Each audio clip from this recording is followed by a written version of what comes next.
भारत देश आज अगर इतने आगे आया है तो मनमोहन सिंह जी के आर्थिक नीतियों के वजह से, ऐसा मैं नहीं बोल रही हूँ, ऐसा पूरा दुनिया भर के लोग, खास करके आज के प्रधानमंत्री मनमोहन सिंह, आज के प्रधानमंत्री मोदी साहब भी कह रहे हैं। मनमोहन सिंह जी का जो आर्थिक नीति था, जो उनका फोर्थ कास्ट था, जो भारत देश के लिए, भारतवासियों के लिए उनका जो सोचना था, जैसे RTI, RTE, आहार भद्रता और आधार कार्ड का हो, तो ये सब अगर हम देखते हैं तो एक प्रधानमंत्री अपने कालावधि में क्या नहीं कर सकते थे।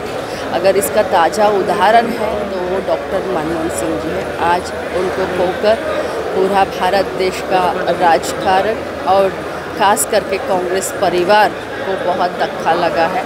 मैं प्रार्थना करती हूँ कि उनके परिवार को ये दुख सहन करने का शक्ति भगवान दे।